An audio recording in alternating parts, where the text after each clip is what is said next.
Welcome once again, my friends, and thank you for stopping by to listen to an old storyteller. Today we have a Canadian Native American tale, and the title of this story is The Boy of the Red Twilight Sky.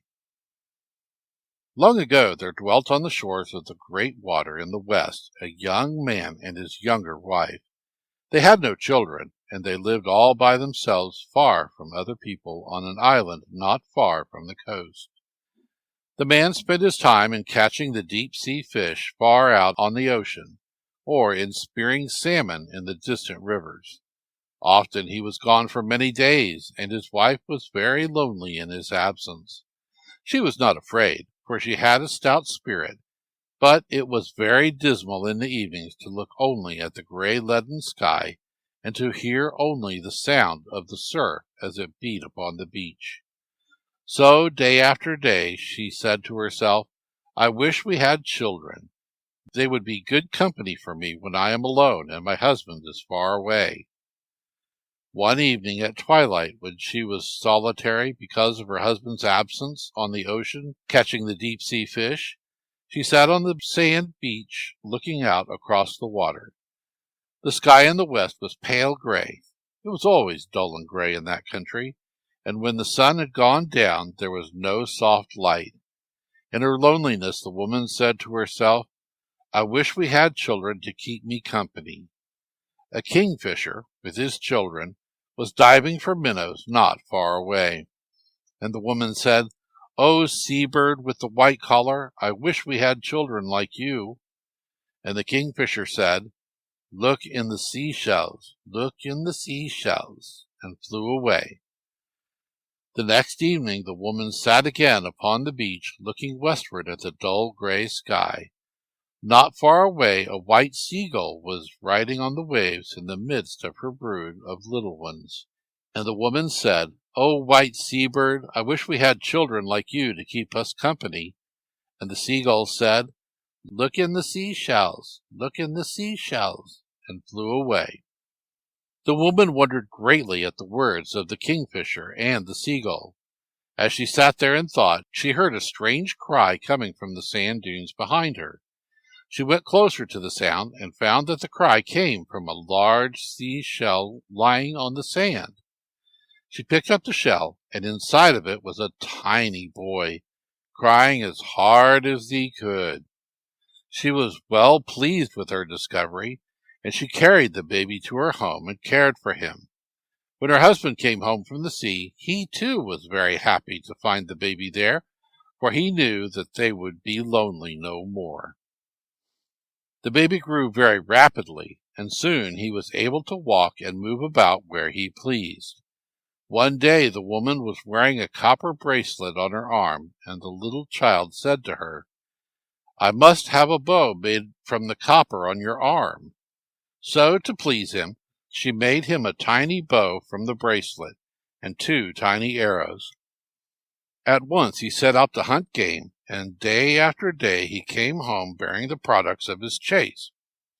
He brought home geese and ducks and brant and small seabirds, and gave them to his mother for food.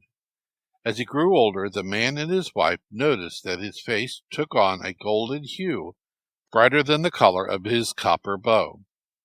Wherever he went, there was a strange light.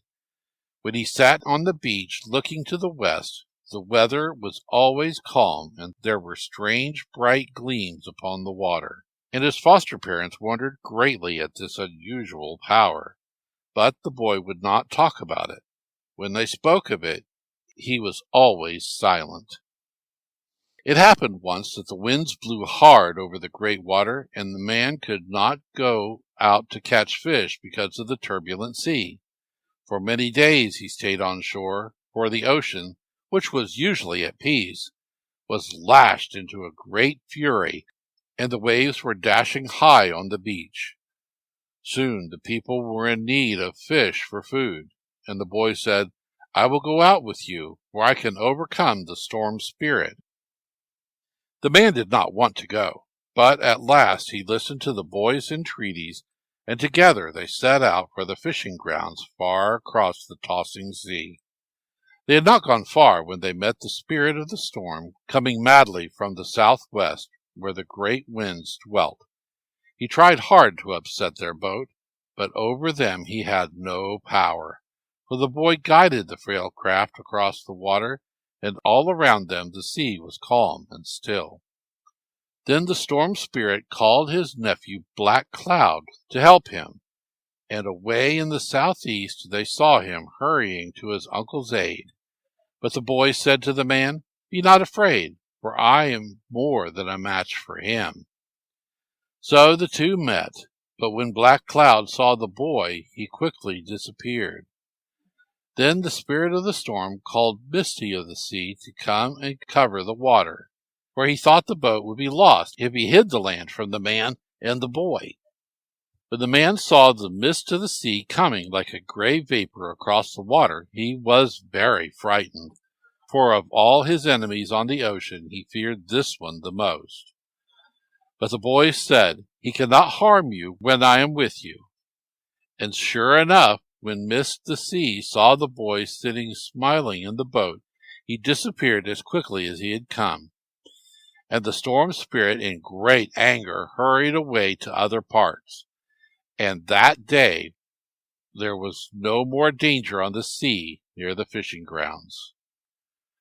The boy and the man soon reached the fishing grounds in safety, and the boy taught his foster father a magic song with which he was able to lure fish to his nets. Before evening came, the boat was filled with good fat fish, and they set out for their home. The man said, "Tell me the secret of your power," but the boy said, "It is not yet time." The next day the boy killed many birds. He skinned them all and dried their skins. Then he dressed himself in the skin of a plover and rose into the air and flew above the sea. And the sea under him was gray like his wings.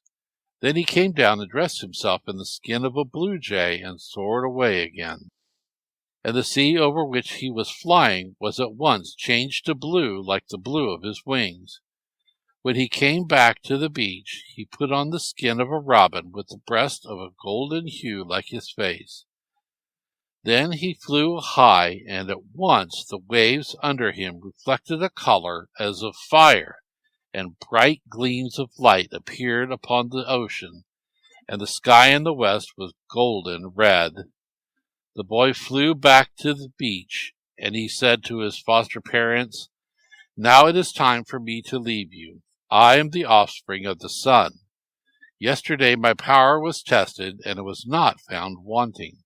So I must go away and shall see you no more. But at evening I shall appear to you often in the twilight sky in the west. And when the sky and the sea look at evening like the color of my face, you will know that there will be no wind nor storm, and that on the morrow the weather will be fair. But although I go away, I shall leave you a strange power. And always when you need me, let me know your desires by making white offerings to me, so that I may see them from my home far in the west." Then he gave his foster mother a wonderful robe. He bade his parents goodbye and soared away to the west, leaving them in sadness. But the woman still keeps a part of the power he gave her, and when she sits on the island in the crevice in the dunes and loosens her wonderful robe, the wind hurries down from the land, and the sea is ruffled with storm, and the more she loosens the garment, the greater is the temptation. But in the late autumn, when the cold mists come in from the sea, and the evenings are chill, and the sky is dull and gray, she remembers the promise of the boy, and she makes to him an offering of tiny white feathers plucked from the breasts of birds. She throws them into the air, and they appear as flakes of snow and rise thickly into the winds. And they hurry westward to tell the boy that the world is gray and dreary as it yearns for the sight of his golden face. Then he appears to the people of earth. He comes at evening and lingers after the sun is gone, until the twilight sky is red, and the ocean in the west has streams of golden light. And the people then know that there will be no wind, and that on the morrow the weather will be fair, as he has promised them long ago. Thank you once again for listening to this story. If you enjoyed this story, please press that like button. Also, please help an old storyteller out by subscribing to my channel. The next story will be posted in a few days, so until then, may your story continue to be a good one.